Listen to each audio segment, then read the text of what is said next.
গাছের শেষ কয়েকটা থোকা রয়ে গেছিল, ওগুলা কেটে নিলাম এই যার একটা। আর এখানে সব নিয়ে নিছি আমি, সব থোকা থোকা আঙুর বাগানের।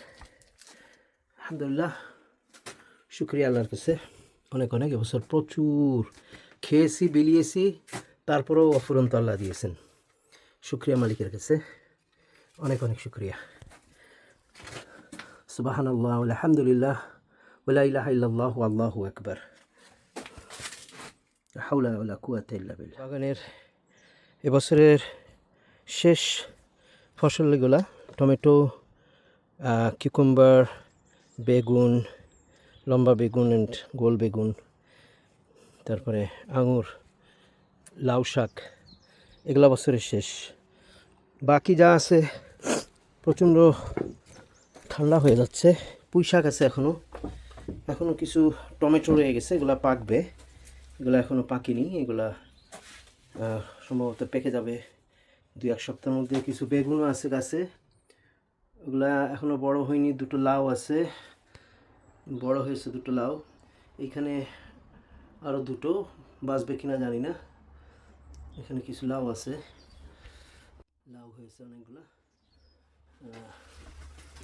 এদিকে লাউ হয়েছে, চালের দিকে দেখা যাচ্ছে। এইখানে লাউ হয়েছে, যেগুলা লাউ। এই বেগুন গাছটা অনেক বেগুন দিয়েছিল, এবার ঠান্ডা পড়ে গেছে, শেষ হয়ে গেছে ওর। আর এর গাছে এখনও 3টে রয়েছে, দেখা যাক কি হয়। আর এবছর আমি অনেক লাল শাক খেয়েছি। লাল শাকের বীজ সংরক্ষণের জন্য লাল শাক রেখেছি আমি অনেক। এইখানে আছে আমার মরিচ গাছ, আপনারা দেখতে পাচ্ছেন প্রচণ্ড রকমের মরিচ হয়েছে গাছে, প্রচুর মরিচ, প্রচুর ডালে ডালে মরিচ। সুবহানাল্লাহ, আলহামদুলিল্লাহ, লা ইলাহা ইল্লাল্লাহু আল্লাহু আকবার।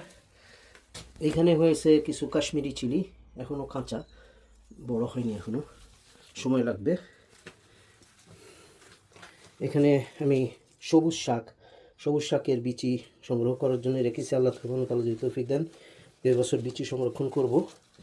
এখানে কিছু পুঁই শাক হয়েছে, এখনও খাওয়া হয়নি, এগুলো মোটামুটি বেশ পোক্ত হয়ে গেছে। এখানে একটা লেবু গাছ আছে আমার। তো এই হচ্ছে আপাতত পরিস্থিতি, দেখা যাক, আল্লাহ ভরসা। আর এ পাশে আমার পালং আছে, অল্প কিছু পালং, কটা বেগুন গাছ আছে। আজকে আঙুরগুলা নিয়ে নিয়েছে, ও আঙুর এখানে রয়ে গেছে, এক থোকা রয়ে গেছে আঙুর। এটা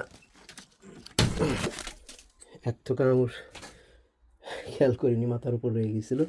আর কিছু টুকটুকা অল্প কিছু ছোটো বড়ো রয়ে গেছে এখানে।